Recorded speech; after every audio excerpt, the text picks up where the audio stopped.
Olha, eu nunca pensei que aos 58 anos eu estaria aqui contando essa história para vocês.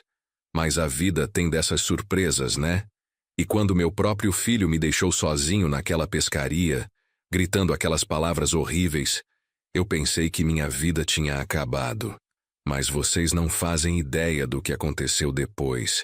Era um domingo de março, daqueles dias abafados do Rio de Janeiro que fazem a gente suar só de existir.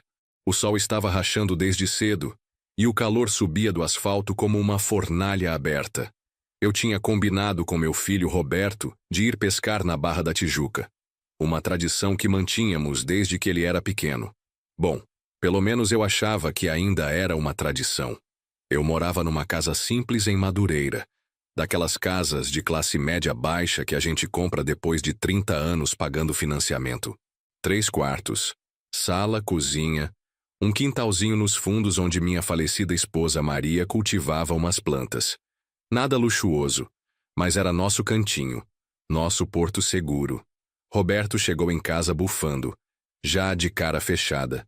Aos 32 anos, casado com 2 filhos pequenos, ele vinha cada vez menos me visitar. Eu entendia, né?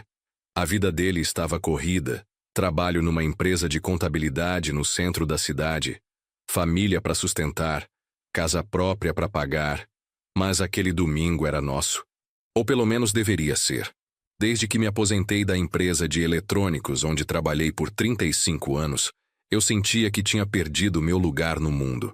Durante décadas, eu era o João que consertava os equipamentos, que resolvia os problemas, que chegava cedo e saía tarde.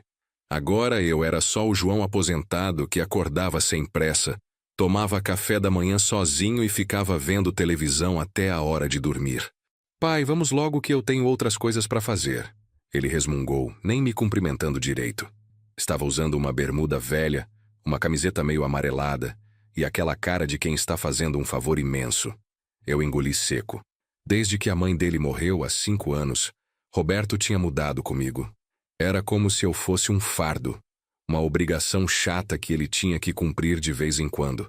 As visitas foram ficando mais espaçadas, as conversas mais curtas, os abraços mais rápidos. Era como se ele tivesse pressa de ir embora sempre que estava comigo. Peguei minha sacola de pescaria, que eu sempre preparava com o mesmo carinho de quando ele era criança. Tinha guardado as varas na garagem, organizei as iscas, separei os anzóis por tamanho. Até uma garrafinha de café quentinho eu levei, daquelas térmicas antigas que Maria me deu de presente de Natal uns 10 anos atrás. Subimos no meu Corsa 2008, que apesar da idade ainda funcionava redondinho. Durante o caminho, tentei puxar conversa sobre os netos, sobre o trabalho dele, sobre qualquer coisa que nos conectasse como pai e filho. Mas Roberto respondia com monossílabos, mexendo no celular ou olhando pela janela como se estivesse numa prisão móvel. E a Júlia, como está na escola? Perguntei sobre minha neta mais velha. Bem. E o Rafael? Já está andando? Já. Sua esposa está trabalhando? Está. Era assim. Respostas secas, desinteressadas. Eu dirigia sentindo um nó na garganta, lembrando de quando ele era pequeno e essas pescarias eram pura alegria. Ele ficava animado dias antes, me ajudava a separar os materiais, fazia 1000 perguntas sobre os peixes, sobre o mar, sobre tudo. Chegamos na praia por volta das 7 da manhã.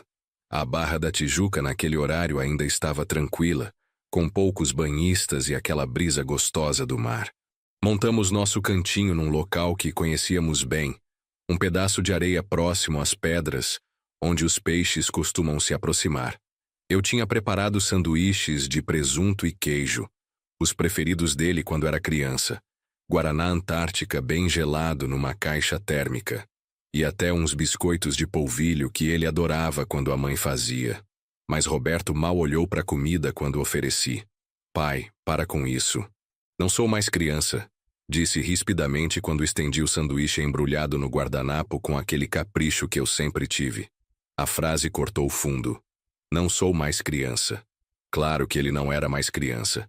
Mas na minha cabeça, quando a gente se torna pai, o filho sempre continua sendo nosso menino, não é? Por mais que ele cresça, case tenha filhos. Pra gente ele continua sendo aquele garotinho que precisa do nosso cuidado, do nosso carinho. Preparamos as varas em silêncio. Eu notei que Roberto tinha esquecido de trazer algumas coisas básicas. Não tinha alicate, não tinha isca reserva, não tinha nem uma cadeirinha.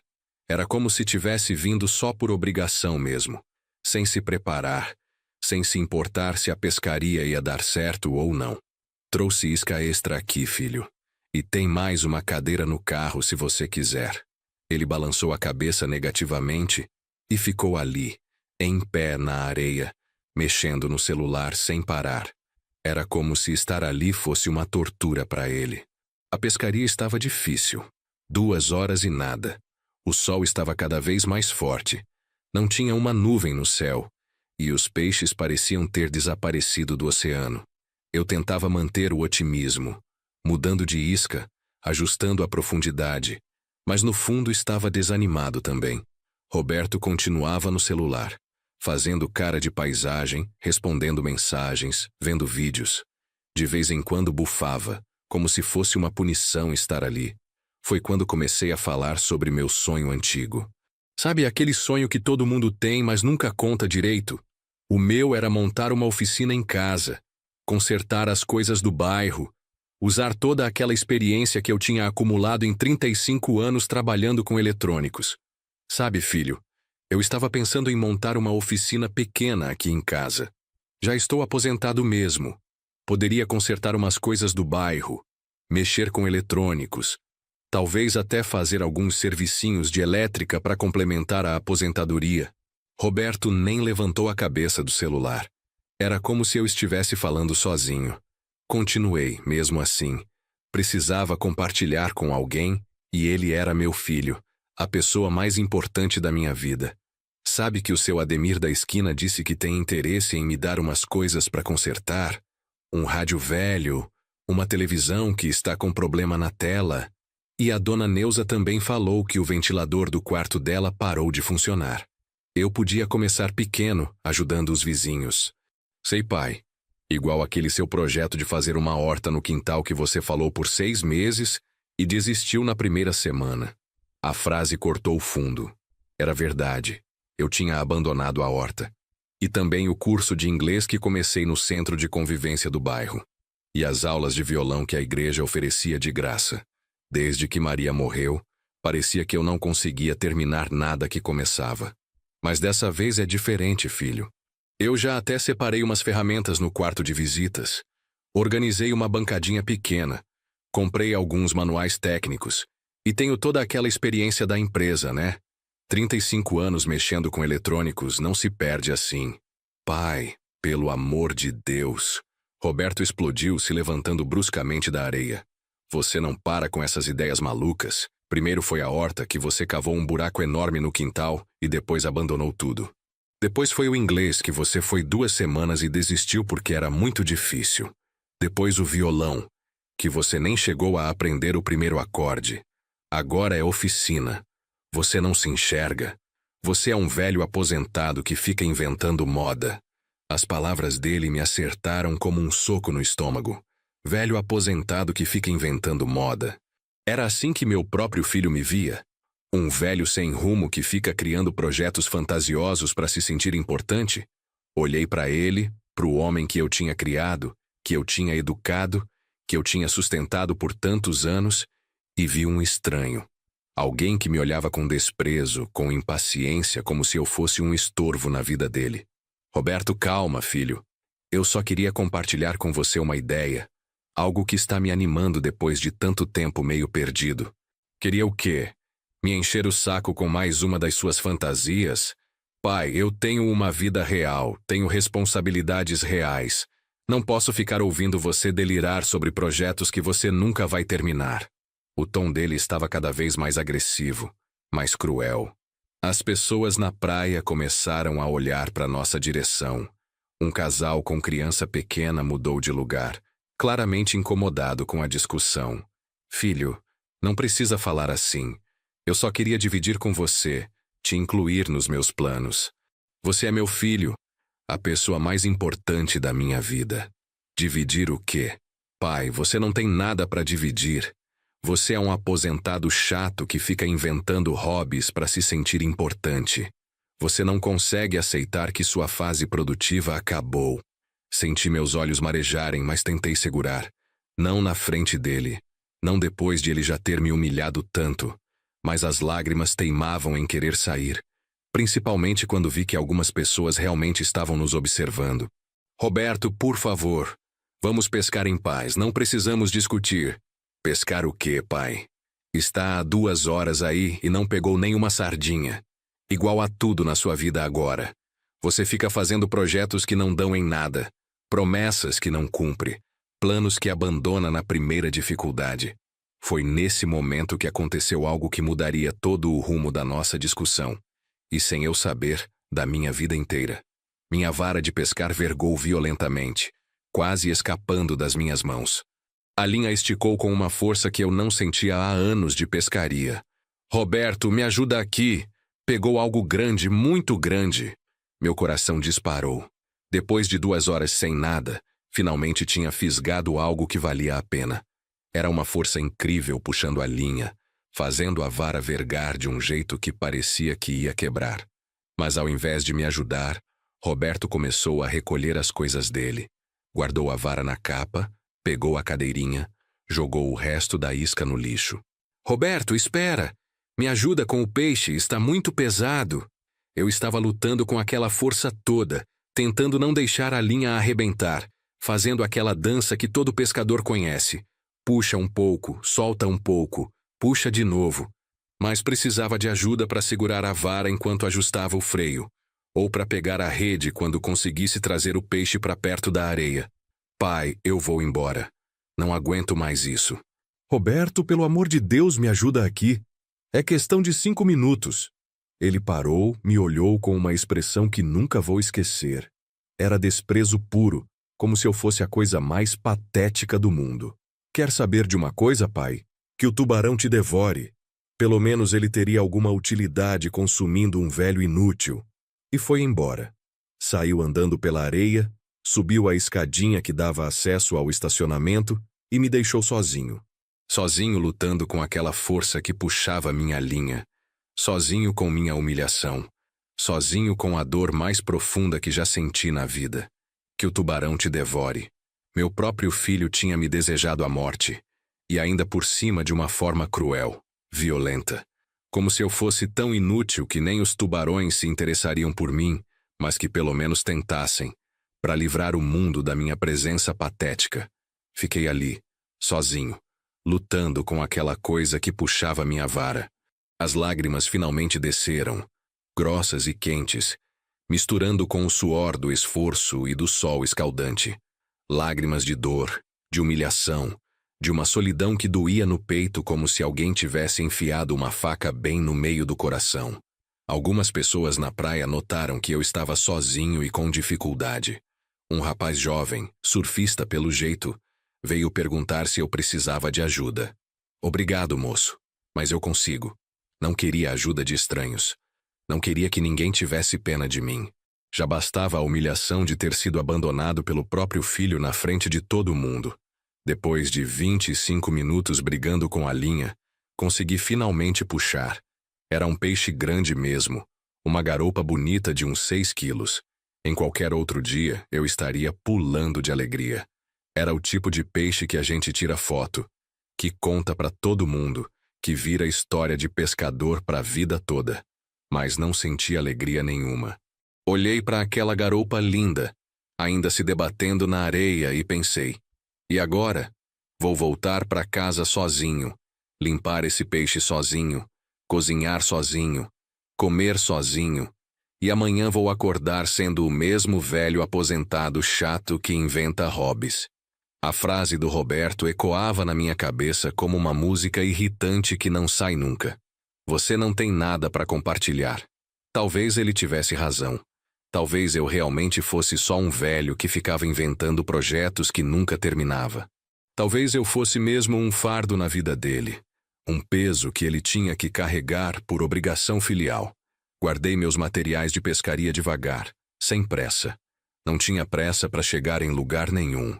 Minha casa vazia me esperava, com os quartos silenciosos, com as paredes que pareciam ecoar a ausência da Maria, com a televisão que ficava ligada só para fazer barulho. A garupa eu coloquei numa sacola plástica com gelo. Pelo menos ia ter almoço para a semana toda. Comida não ia faltar, só companhia para compartilhar.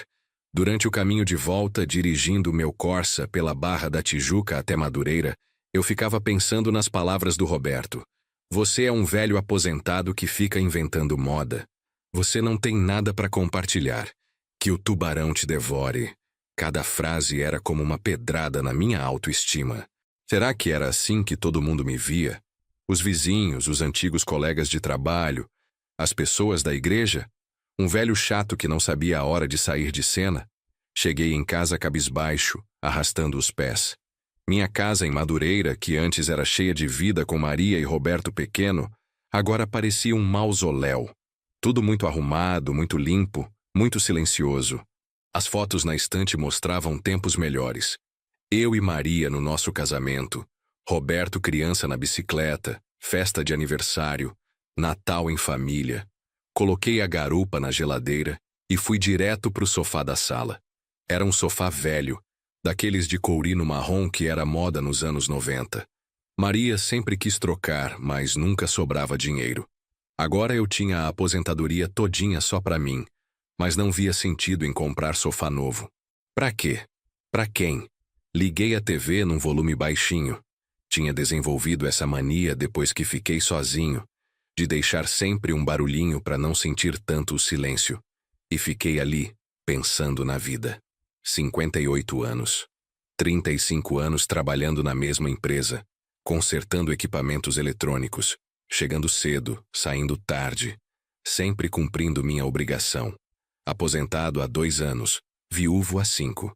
E agora, aparentemente, sem filho também. Roberto tinha razão sobre uma coisa. Eu realmente ficava começando projetos e abandonando. A horta do quintal era um exemplo perfeito. Eu tinha cavado a terra, comprado sementes, planejado onde plantar cada coisa. Mas na primeira dificuldade, umas pragas que atacaram as mudinhas, eu desanimei e abandonei tudo. O inglês também. Comecei animado, comprei até livros e cadernos novos. Mas quando vi que era mais difícil do que imaginava, que precisava estudar em casa, fazer exercícios, decorar vocabulário, eu desisti. Era mais fácil ficar vendo televisão. E o violão? Esse foi pior ainda. Nem cheguei a aprender uma música inteira. As cordas machucavam os dedos, os acordes eram complicados, e eu não tinha paciência para praticar todo dia como o professor recomendava. Será que a oficina seria só mais um projeto abandonado? Será que Roberto conhecia meu pai melhor do que eu mesmo? Foi nesse momento de autopiedade e reflexão que algo mudou dentro de mim. Não sei explicar direito o que foi, mas foi como se uma chave tivesse virado na minha cabeça. Uma espécie de despertar de consciência, de revolta contra mim mesmo. Que o tubarão te devore, ele disse. E se eu realmente fosse devorado? Não por um tubarão, mas por essa vida medíocre que eu estava levando, por essa existência sem propósito, sem desafios, sem nada que me fizesse sentir vivo de novo. Será que era isso que eu queria para o resto dos meus dias? Acordar tarde, tomar café sozinho, ver televisão, almoçar sozinho, tirar uma soneca, ver mais televisão, jantar sozinho e dormir? E no domingo seguinte, quem sabe Roberto aparecesse de novo para mais uma pescaria tensa e sem graça? Levantei do sofá com uma energia que não sentia há muito tempo e fui até o quarto de visitas, onde tinha guardado aquelas ferramentas que tinha mencionado para o Roberto. Abri a porta, que ficava sempre fechada porque não recebia visitas mesmo, e acendi a luz. Lá estavam elas. Uma caixa de ferramentas que ganhei de presente de aposentadoria dos colegas de trabalho, alguns multímetros velhos que trouxe da empresa, com autorização, claro. Um soldador elétrico que comprei há anos e nunca usei direito. Um sugador de solda. Algumas peças eletrônicas que fui guardando ao longo dos anos. Peguei um rádio antigo que estava quebrado há meses na minha cômoda. Um Philips dos anos 80 que tinha pertencido a Maria. Ela adorava ouvir música enquanto cozinhava, principalmente aquelas músicas românticas antigas. Nunca funcionou direito desde que ela morreu, como se tivesse perdido a vontade de tocar música sem ela por perto. Levei o rádio para a cozinha, sentei na mesa que usava para as refeições solitárias, liguei a luminária que Maria usava para fazer crochê e comecei a desmontar o aparelho. E sabe o que aconteceu? Pela primeira vez em anos, eu me senti completamente vivo. Absorvido, focado, com um propósito claro. Minhas mãos lembraram dos movimentos que faziam automaticamente na empresa. Meus olhos treinados identificaram os problemas rapidinho. Minha mente começou a trabalhar de um jeito que não trabalhava há décadas. O problema era simples: um capacitor ressecado e uma solda fria numa conexão importante. Coisa de meia hora de trabalho para quem sabe o que está fazendo. E eu sabia. Mesmo depois de 2 anos aposentado, eu ainda sabia. Eram 2 da manhã quando consegui fazer o rádio funcionar de novo. Quando liguei e saiu aquela música, Carinhoso do Pixinguinha, que era uma das favoritas da Maria, foi como se ela estivesse ali comigo, sorrindo daquele jeito carinhoso dela, aprovando meu trabalho. Chorei igual criança ali na cozinha, segurando aquele rádio velho que voltou à vida. Mas não era choro de tristeza. Era choro de alegria, de realização, de redescoberta. Eu ainda era capaz, ainda tinha utilidade, ainda podia fazer alguma diferença no mundo. Naquela noite, tomei uma decisão que mudaria o resto da minha vida. Não ia mais ser o velho aposentado que fica inventando hobbies e desistindo na primeira dificuldade. Ia ser o homem que termina o que começa. E ia começar por aquela oficina de verdade. Na segunda-feira de manhã, levantei com o primeiro raio de sol e fui até a loja de materiais de construção do bairro. Conhecia o dono, seu Manuel, há mais de 15 anos. Expliquei meu projeto: transformar o quarto de visitas numa oficina pequena. Seu João, que bom! O senhor sempre foi bom com essas coisas de eletrônica. Vai dar certo, tenho certeza. Comprei tinta branca para clarear o ambiente, pincéis, algumas prateleiras básicas de madeira, parafusos, buchas, uma extensão elétrica nova para dar mais pontos de energia para o quarto.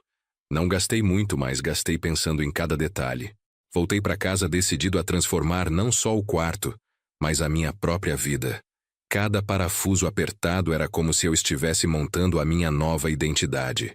Cada pincelada era como se eu estivesse apagando o velho João desanimado e pintando o novo João com propósito.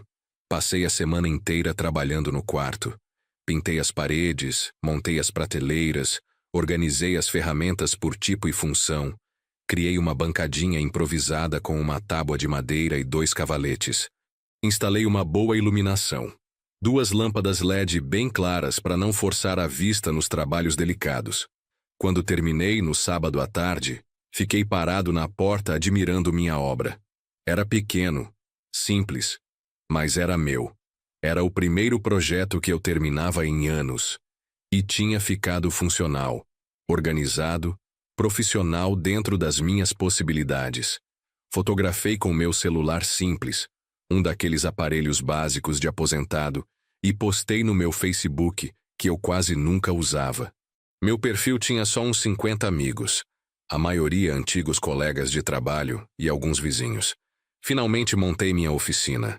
Quem tiver algum aparelho eletrônico quebrado pode trazer. Vamos ver se essas mãos velhas ainda sabem consertar alguma coisa. Não esperava nada. Postei mais para mim mesmo, como uma declaração pessoal, um marco da minha nova fase. Era como se eu estivesse anunciando para o mundo: o João desistente morreu. Nasceu o João que termina o que começa.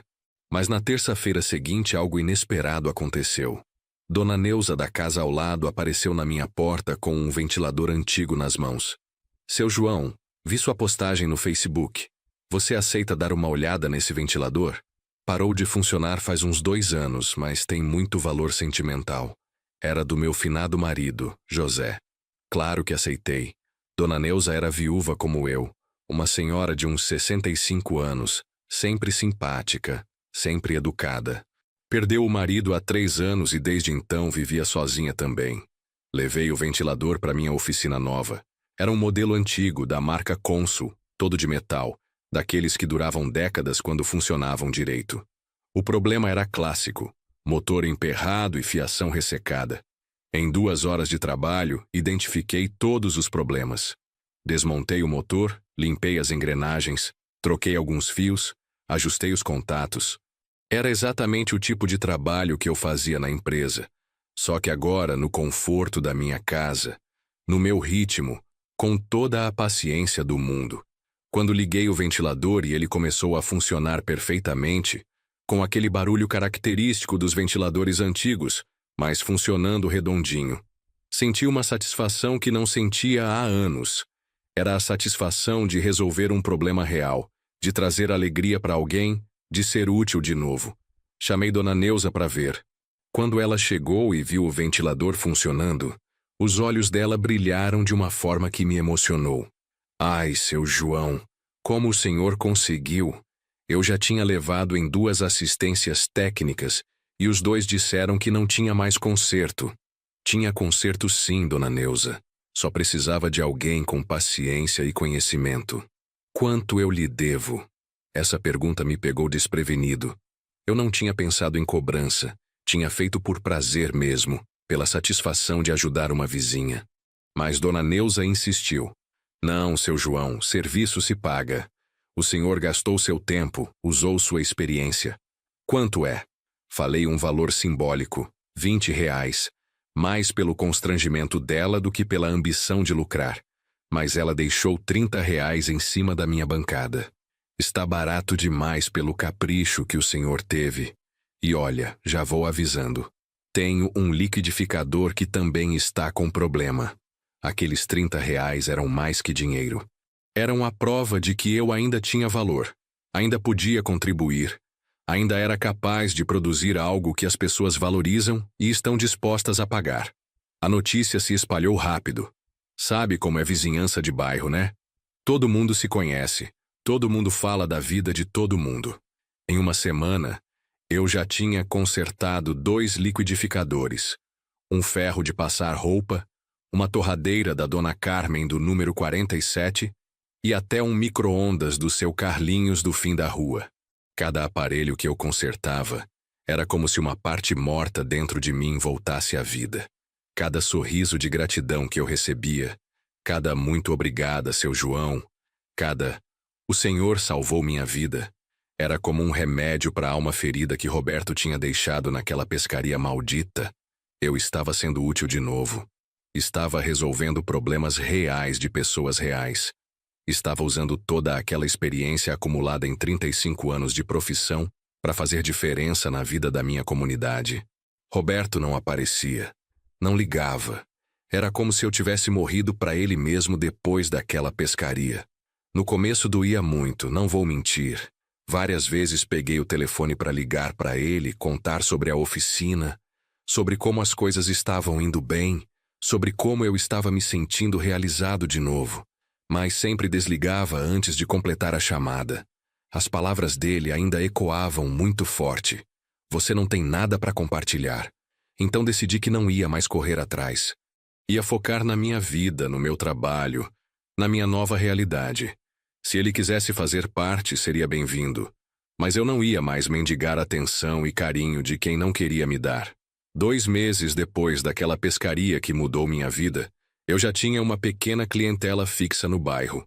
O boca a boca funcionou melhor que qualquer propaganda cara. As pessoas começaram a me procurar não só para consertar aparelhos eletrônicos, mas também para fazer pequenos serviços elétricos, trocar chuveiro, consertar tomadas, instalar ventiladores de teto, colocar disjuntores novos no quadro de luz. Era incrível como eu tinha esquecido a sensação de ser procurado, de ser necessário, de ter pessoas dependendo do meu conhecimento e da minha habilidade. Na empresa, eu era só mais um funcionário. Aqui na minha oficina, eu era o João que resolve os problemas, o João em quem as pessoas confiam. Foi quando resolvi dar um passo maior. Minha vizinha Joana, que trabalha com computador numa empresa do centro, Sugeriu que eu criasse uma página no Facebook para divulgar meu trabalho. Seu João, o senhor precisa se modernizar um pouquinho. Todo mundo hoje em dia procura serviços na internet. E o senhor tem um trabalho muito bom, merece ser conhecido por mais gente. Confesso que fiquei meio receoso. Eu mal sabia mexer no Facebook direito. Imagina criar página comercial, postar fotos, interagir com clientes online. Mas Joana se ofereceu para me ajudar, e eu topei. Criamos juntos a página Oficina do João, Eletrônicos e Elétrica. Joana me ensinou a tirar fotos melhores dos aparelhos que eu consertava, me mostrou como escrever textos simples explicando o que eu fazia, como postar no horário certo para mais pessoas verem.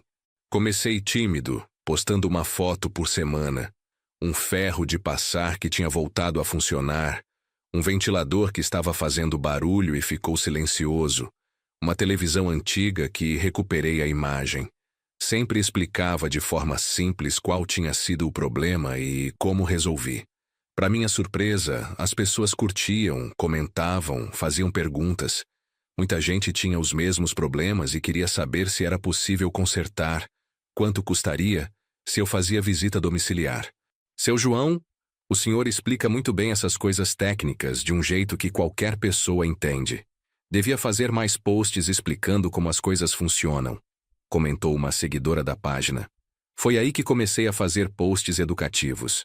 Como identificar se um fusível queimou, como trocar uma resistência de chuveiro com segurança, como saber se o problema é na tomada ou no aparelho. Conhecimento básico que eu tinha automatizado depois de décadas de experiência. Joana sugeriu que eu gravasse uns vídeos curtos também. Seu João, vídeo hoje em dia chama mais atenção que foto. E o senhor tem uma voz boa. Explica bem. As pessoas vão gostar de ver o senhor trabalhando. No começo eu estava nervoso, tremia na frente da câmera do celular. Mas depois de alguns vídeos fui me soltando. Gravava eu desmontando um aparelho, explicando o que estava fazendo, mostrando as peças defeituosas, demonstrando como testar componentes. Os vídeos fizeram um sucesso que eu nunca imaginei. Pessoas de outros bairros começaram a comentar, compartilhar, marcar amigos que tinham problemas parecidos. Em 3 meses, minha página tinha 1000 seguidores. Gente de toda a zona norte do Rio começou a me procurar. Alguns vinham de longe só para trazer aparelhos para mim consertar. Tinha dia que eu não conseguia atender todo mundo. Precisava fazer lista de espera. O mais incrível é que eu estava aprendendo coisas novas também. Aparelhos mais modernos, tecnologias que não existiam quando eu trabalhava na empresa, smart TVs, celulares com problemas de software, equipamentos com eletrônica digital que exigiam conhecimentos que eu não tinha. Mas ao invés de desanimar, isso me motivou ainda mais. Comprei cursos online, li manuais técnicos, assisti centenas de tutoriais no YouTube. Aos 59 anos, eu estava estudando como se tivesse 20, sedento por aprender, por dominar essas tecnologias novas. E sabe o que mais me impressionava? Minha capacidade de aprender. A mente, quando tem propósito, quando tem motivação real, funciona de forma incrível. Eu absorvia informação técnica com uma facilidade que me surpreendia. Roberto continuava sumido. Não aparecia, não ligava, não dava notícias. Às vezes eu via ele de longe na rua, quando ia ao supermercado ou à padaria. Mas ele mudava de direção quando me notava. Era como se eu fosse um fantasma da vida passada dele. Dona Neuza, que tinha virado uma cliente fiel e até amiga, me contou que tinha encontrado ele no supermercado. Perguntei do senhor, seu João. Disse que estava muito bem com a oficina funcionando. Sabe o que ele me respondeu? O quê? Que o senhor estava se achando com essa história de oficina. Que era só mais uma fase igual às outras. Mais uma fase. Como se tudo que eu estava construindo, todo o trabalho que estava dando, toda a satisfação que estava sentindo, fosse só um capricho temporário de velho entediado. Mas sabe o que eu fiz? Usei isso como combustível. Cada mais uma fase que eu imaginava ele pensando me dava mais vontade de provar que estava errado. Cada cliente satisfeito era uma resposta às palavras dele. Cada aparelho consertado era uma prova de que eu não era o velho inútil que ele tinha descrito. 6 meses depois da pescaria, minha página no Facebook tinha 5.000 seguidores. Eu estava consertando cerca de 20 aparelhos por mês e fazendo uns 10 serviços elétricos. A renda extra estava fazendo uma diferença significativa no meu orçamento. Mais importante que o dinheiro era a autoestima. Eu acordava todo dia animado, com propósito, sabendo que tinha gente dependendo de mim, que eu ia resolver problemas reais, que ia fazer diferença na vida das pessoas. Foi quando aconteceu algo que mudaria tudo de novo. Um rapaz do programa Globo Comunidade me procurou pelo Facebook. Seu João? Meu nome é Carlos. Sou produtor do Globo Comunidade. Vi sua página, seus vídeos, sua história de aposentado que virou microempresário. Gostaríamos de fazer uma reportagem sobre seu trabalho. Eu quase não acreditei. Reportagem na televisão? No Globo? Eu, que tinha sido chamado de velho chato pelo próprio filho? Mas, rapaz, eu não sei se sou interessante o suficiente para a televisão. Seu João, sua história é muito inspiradora. Um aposentado que decidiu recomeçar aos 58 anos e está ajudando toda uma comunidade. É exatamente o tipo de história que gostamos de contar. A equipe veio em casa numa quinta-feira de manhã. 3 pessoas: o repórter, o cinegrafista e o técnico de som. Gente jovem, profissional, que me tratou com muito respeito e carinho. Gravaram eu trabalhando na oficina, consertando um liquidificador, explicando como funciona um multímetro. Entrevistaram Dona Neuza, que falou maravilhas do meu trabalho. Seu Carlinhos apareceu também para dar depoimento. Seu João salvou minha vida quando consertou meu ventilador no meio daquele calor de 40 graus. Levei em 2 assistências técnicas e disseram que não tinha conserto. Ele consertou em 2 horas. A parte da entrevista foi a que mais me emocionou. O repórter perguntou sobre minha motivação, sobre como tinha decidido recomeçar, sobre os desafios de empreender depois dos 50. O que o senhor diria para outros aposentados que estão desanimados, achando que a vida produtiva acabou? Eu diria que idade é só número quando você tem propósito, que a experiência que a gente acumula ao longo da vida é um tesouro que pode ser usado de formas que a gente nem imagina, e que nunca é tarde para descobrir que a gente ainda tem muito para dar. E qual é o segredo do seu sucesso? Segredo? O segredo é não ter medo de começar de novo, mesmo quando as pessoas dizem que você não consegue. O segredo é transformar a dor em combustível. Eu podia ter ficado em casa me lamentando, me achando inútil, mas resolvi provar para mim mesmo e para o mundo que eu ainda tinha valor. A reportagem foi ao ar numa sexta-feira à noite, no horário nobre. 5 minutos de matéria completa, mostrando minha oficina, meu trabalho, depoimentos de clientes satisfeitos. Me apresentaram como exemplo de superação e reinvenção na terceira idade. O impacto foi imediato e surpreendente. Meu telefone não parou de tocar no fim de semana. Apareceram clientes de toda a Grande Rio. Gente de Niterói, São Gonçalo, Nova Iguaçu, querendo trazer aparelhos para mim consertar. Minha página do Facebook explodiu.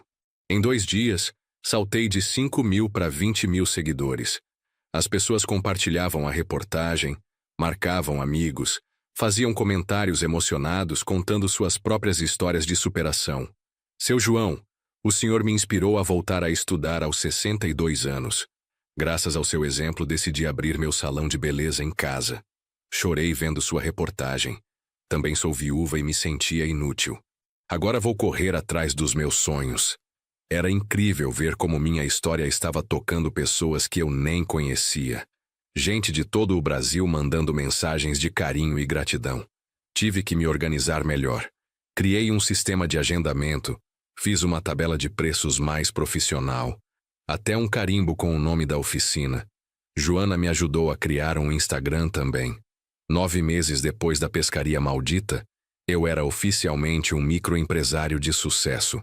Tinha clientes fixos, agenda cheia, renda que complementava muito bem minha aposentadoria e, principalmente, um propósito claro na vida. Foi numa segunda-feira de manhã, quando eu estava na oficina consertando um micro-ondas, que ouvi a campainha tocar. Fui atender pensando que era mais um cliente. E quase não acreditei no que vi. Era Roberto. De terno social, gravata, como se tivesse vindo direto do trabalho. O cabelo estava diferente, mais arrumado, e ele tinha emagrecido um pouco. Mas o que mais me chamou a atenção foi a expressão no rosto dele. Não era mais aquela cara de impaciência e desprezo. Era uma mistura de vergonha, tristeza e algo que demorei para identificar. Orgulho. Oi, pai. Oi, filho. Ficamos ali parados, na porta de casa, nos olhando. Eu não sabia se sentia raiva, alívio, curiosidade, ou tudo isso junto.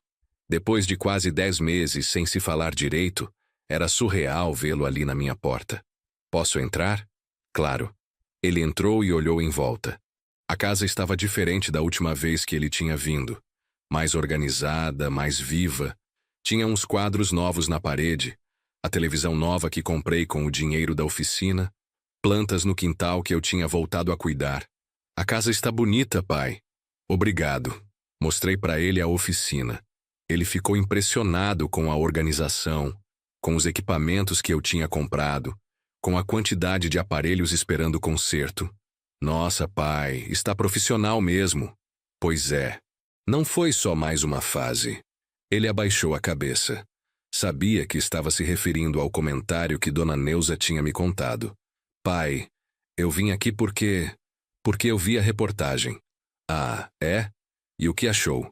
Ele demorou para responder, como se estivesse procurando as palavras certas. Achei incrível. Achei que eu estava completamente errado sobre tudo. Continuei mexendo no micro-ondas, fingindo que estava concentrado no trabalho. Na verdade, meu coração estava disparado, mas eu não queria demonstrar. Pai, eu preciso pedir desculpa. Parei o que estava fazendo e olhei para ele. Desculpa pelo quê? Por tudo. Pela pescaria, pelas coisas horríveis que falei, por ter te abandonado lá, por não ter acreditado no Senhor. A voz dele estava embargada. Roberto nunca foi de chorar, mesmo quando era criança. Pai, quando vi a reportagem, quando vi o Senhor falando com aquela empolgação, as pessoas elogiando seu trabalho, eu me senti o pior filho do mundo. Ele limpou o nariz com as costas da mão, exatamente como fazia quando era pequeno. Sabe por que eu falei aquelas coisas na pescaria? Por quê? Porque eu estava com inveja. Inveja da coragem do Senhor de ter sonhos, de querer recomeçar, de ainda acreditar que podia fazer diferença. Isso me pegou de surpresa. Inveja? Do quê? Pai, eu aos 32 anos me sinto mais velho que o Senhor, preso num emprego que me sufoca, numa rotina que me mata aos poucos, com medo de arriscar qualquer coisa. E quando o Senhor falava dos seus projetos, eu via tudo o que eu não tenho coragem de fazer. Ele se sentou numa cadeira da oficina e continuou. Quando a mãe morreu, eu achei que tinha que tomar conta do Senhor, entende? Como se o Senhor fosse virar um coitado indefeso. Mas, na verdade, quem virou coitado fui eu. Parei de sonhar. Parei de acreditar em mim mesmo. As lágrimas desceram no rosto dele.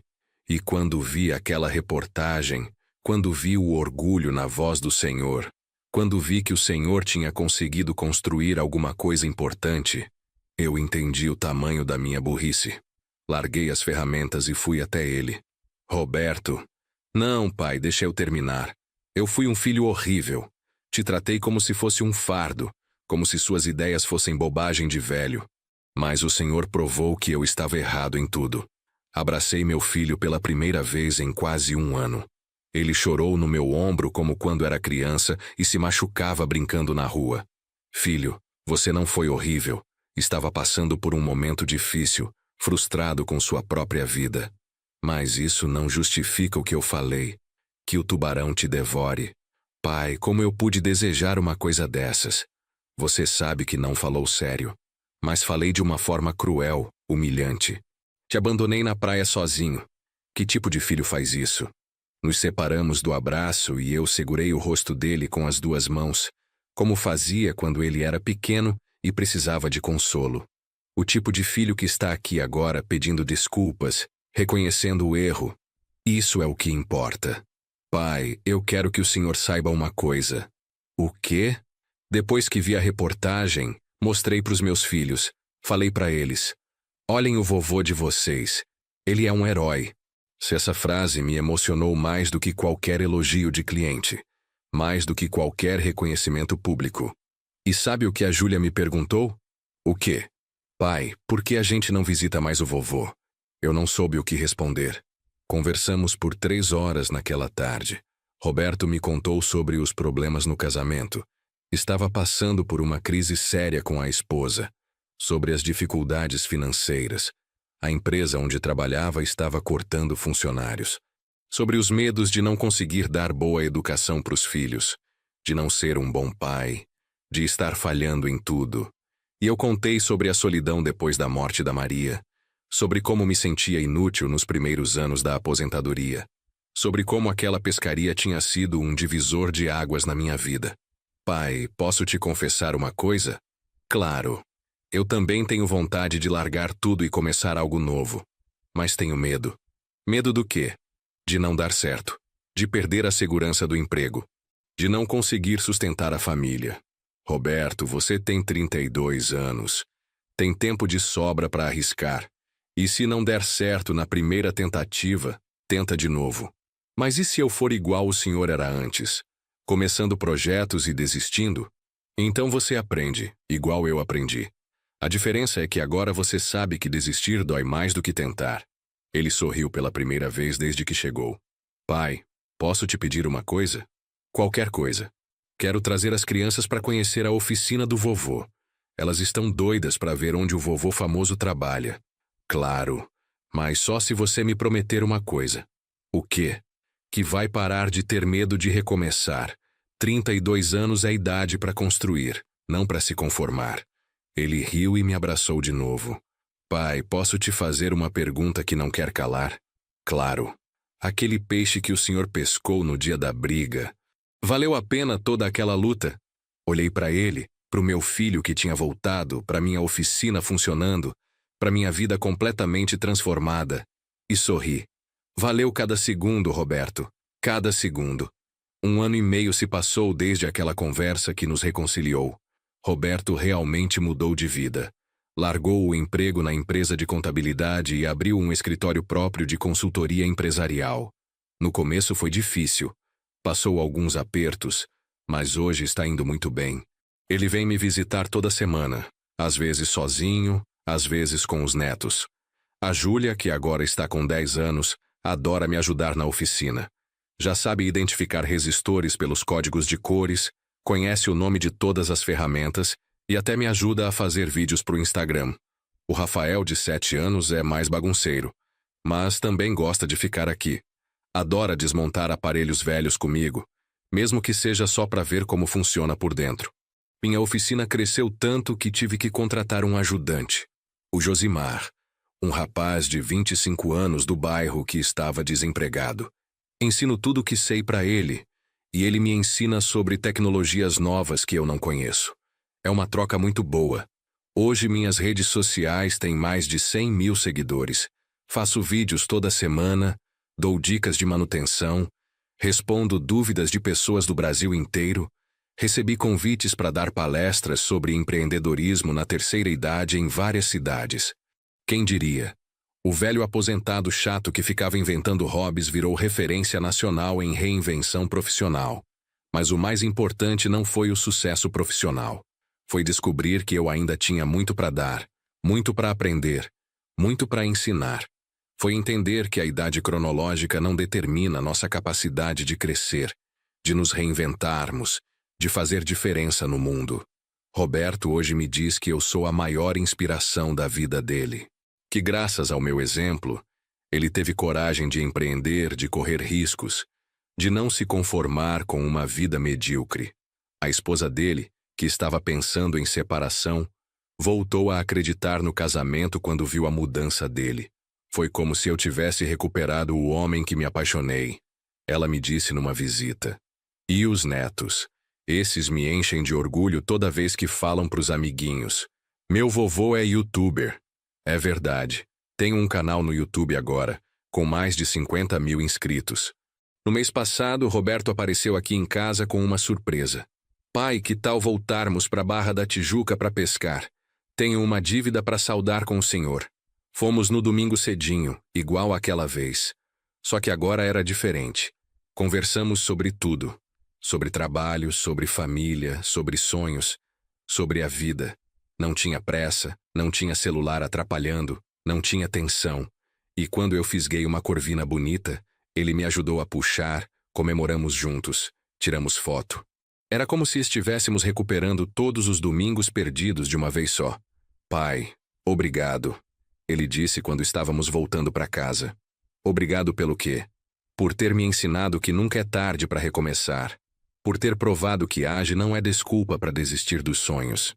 E obrigado a você também, filho. Por quê? Por ter me acordado naquele dia. Se você não tivesse falado aquelas palavras duras, eu nunca teria descoberto que ainda tinha tanta coisa boa para viver. Ele riu. Então foi tudo culpa minha que o senhor virou empreendedor? Foi culpa sua que eu descobri que o tubarão que precisava me devorar era a mediocridade, não um bicho do mar. Hoje, aos 60 anos, posso dizer que estou vivendo a melhor fase da minha vida. Tenho propósito, tenho reconhecimento, tenho uma família unida de novo e, principalmente, tenho a certeza de que ainda posso contribuir muito com o mundo. A oficina não é mais só um negócio. É um centro de aprendizado onde ensino jovens como o Josimar. É um ponto de encontro da comunidade. É um símbolo de que idade não é limitação quando se tem vontade e determinação. Semana passada, recebi uma carta de uma senhora de 65 anos de Recife. Ela disse que viu meus vídeos, se inspirou na minha história e abriu uma confeitaria em casa. Hoje está faturando mais do que quando trabalhava de empregada doméstica. Seu João, o Senhor me ensinou que a aposentadoria pode ser começo, não fim. É isso que me motiva todos os dias. Saber que minha história pode inspirar outras pessoas a não desistirem de si mesmas, a descobrirem que sempre há tempo para recomeçar, sempre há oportunidade para fazer diferença. Aquela frase cruel do Roberto, que o tubarão te devore, hoje eu entendo como uma bênção disfarçada, porque foi graças àquelas palavras que eu descobri qual era o verdadeiro tubarão da minha vida. A conformidade, a autopiedade, a crença de que minha fase produtiva tinha acabado. E quando esse tubarão me devorou de verdade, o que nasceu do outro lado foi um homem novo, com propósito renovado, com energia para contribuir, com vontade de fazer a diferença no mundo.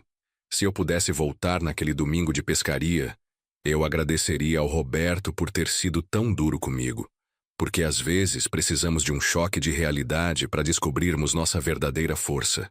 Olha, eu não sei quem está assistindo esse vídeo agora, mas se você está passando por um momento difícil, se alguém já te fez sentir que você não serve mais para nada, se você acha que passou da idade de sonhar, eu quero te falar uma coisa bem clara. Nunca é tarde demais.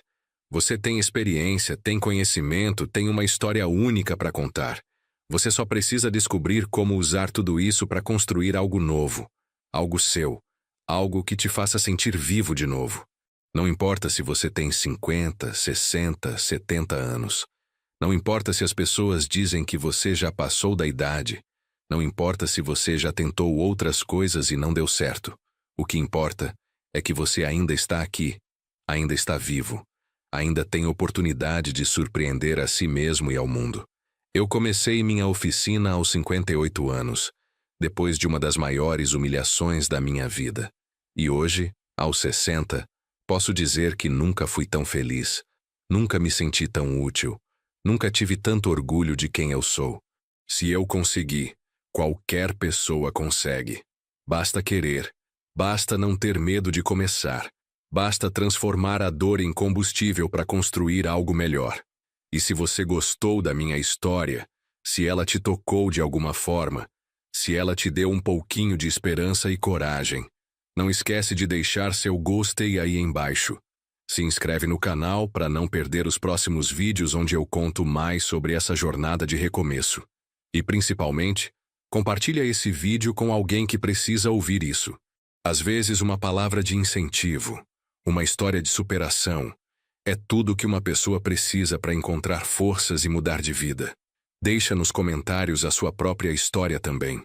Conta pra gente seus sonhos, seus medos, seus planos. A gente tá aqui para se ajudar, para se apoiar, para provar que a vida pode começar de novo, quantas vezes a gente quiser. Um abraço carinhoso do seu João da oficina. E lembrem-se, nunca é tarde para descobrir que vocês ainda têm muito para dar ao mundo. Até a próxima, pessoal.